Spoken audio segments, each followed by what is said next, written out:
Standard 10 fifth chapter coordinate geometry 5.1 में से first question है find the distance between the each of the following pairs of the point.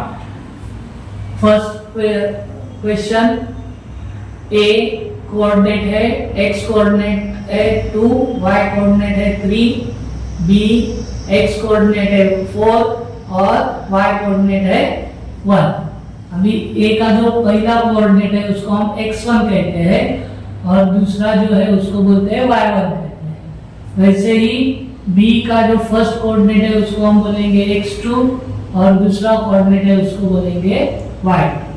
तो x1 is equal to 2, x2 is equal to 4, y1 is equal to 3, y2 is equal to 1। अभी distance का formula हमने देखा है, distance A B is equal to formula है in bracket x2 minus x1 bracket square plus y2 minus y1 bracket square. तो in root x2 का value है 4 और y2 का वैल्यू है x1 का वैल्यू है -2 ब्रैकेट स्क्वायर प्लस y2 का वैल्यू है 1 माइनस 3 ब्रैकेट स्क्वायर। अभी 4 माइनस 2 2 का स्क्वायर प्लस माइनस माइनस होता है और 3 माइनस 1 2, लेकिन साइन जो होता है वो हम कभी भी जो बड़े नंबर का रहता है ग्रेटर नंबर का रहता है वो देते हैं। कभी भी ध्यान में रखने का सब्सट्रैक्शन में माइनस का साइन बड़े नंबर का जो नंबर रहेगा उसका साइन आंसर को देना होता है, इसलिए -2 का स्क्वायर, 2 का स्क्वायर 4 और -2 का स्क्वायर भी 4 आता है। एक ध्यान में रखने का, कभी भी कौन से भी नंबर का पावर अगर इवन नंबर होता है तो उसका आंसर प्लस आता है और पावर ऑड नंबर होगा 3 5 7 ऐसा होता है तो उसका आंसर माइनस आता है। ये ध्यान में रखो। अभी 4 + 4 8। अभी हमें क्या करना है, 8 का फैक्टराइज करने का है। फैक्टराइज में एक जो उसका फैक्टर रहेगा वो परफेक्ट स्क्वायर रहेगा और दूसरा नहीं निकलता है तो भी चलता है। तो 4 2 जा 8 और 4 का स्क्वायर रूट आता है 2√2। तो distance AB is equal to हमें आंसर मिला 2√2। अभी सेकेंड सम देखो, P का x1 है -5u, P का y1 है 7, Q का x2 है -1 और y2 है 3। तो x1 is equal to -5, y1 is equal to 7, x2 is equal to -1, y2 is equal to 3। Distance PQ formula लिखेंगे in root x2 minus x1 bracket square plus in bracket y2 minus y1 bracket close square.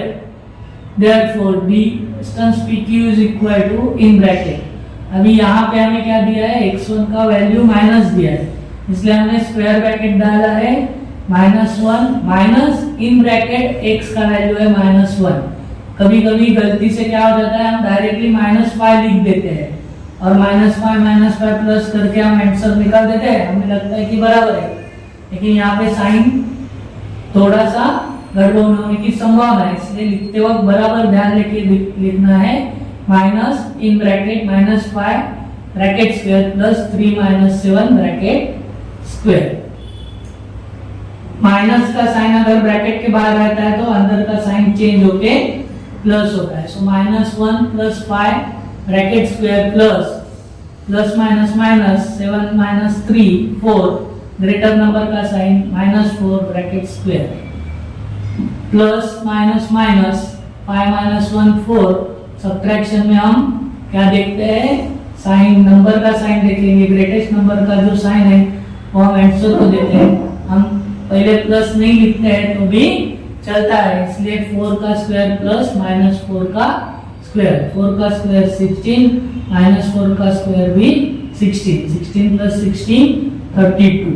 अभी फिर से हम 32 का दो factor देखेंगे, एक perfect square और एक रियल नंबर। तो 16 × 2, 16 का स्क्वायर रूट आता है 4 √2, ये हमें सेकेंड का आंसर है। अभी हम थर्ड सम देखेंगे। इसमें r1 x1 है 0, y1 है -3, s पॉइंट है, x2 है 0, y2 है 5.2। सो x1 is equal to 0, y1 is equal to -3, x2 is equal to 0, y2 is equal to 5.2। पहले फॉर्मूला कभी भी लिखने का है, distance rs is equal to इन root x minus 2 x2 minus x1 bracket square plus y2 minus y1 bracket square. x2 का value है 0, x1 का वैल्यू है 0, 0 minus 0 ब्रैकेट स्क्वायर इन रूट 5.2 माइनस फिर से वही -3। पहले हम साइन ये लिखेंगे, बाद में जो कोऑर्डिनेट का साइन है वो भी लिखेंगे, -3 ब्रैकेट में डाल के ब्रैकेट स्क्वायर। 0 minus 0 0 का स्क्वायर 0 आएगा, 5.2 ब्रैकेट के बाहर माइनस का साइन है, ये साइन चेंज होके प्लस होगा, 3 आएगा ब्रैकेट स्क्वायर। अभी यहाँ पे डिनोमिनेटर नहीं दिया है, इसलिए हम क्या लिखेंगे, उसको 1 लिखेंगे, क्योंकि एडिशन करने के लिए हमें डिनोमिनेटर सेम होना जरूरी है। सो इन रूट क्या होगा, 5.2 प्लस 3/1 ब्रैकेट स्क्वायर। 5.2 प्लस, अभी इसका डिनोमिनेटर 2 है, इसका डिनोमिनेटर 2 करने के लिए हम ऊपर न्यूमरेटर को और डिनोमिनेटर को 2 से मल्टीप्लाई करेंगे। 3 into 2 upon 1 into 2, 3 into 2 6, 2 1 2, 5.2 plus 6/2, 6 plus 5 11। बहुत से गलती करके 2 plus 2 4 लिख देते हैं, ये कभी भी एडिशन नहीं होता है, न्यूमरेटर का एडिशन नहीं होता। सो 2 हमारा न्यूमरेटर आएगा ब्रैकेट स्क्वायर। अभी हमने 9th में सीखा है कि ये जो रहता है इसको हम ऑर्डर बोलते हैं, यहाँ पे जो रहता है नंबर उसको हम क्या कहते हैं, ऑर्डर, और इसको बोलते हैं पावर। इसका ऑर्डर कुछ नहीं यानी 2 रहता है, यह भी हमने 9th में सीखा है। तो ऑर्डर और पावर अगर सेम रहता है, यानी यहाँ पे हम लिख देख सकते हैं रीजन कि n root of a raised to n is equal to a। ये रीजन लिखना चाहिए क्योंकि इंपॉर्टेंट है। तो हमारा आंसर आ गया 11/2।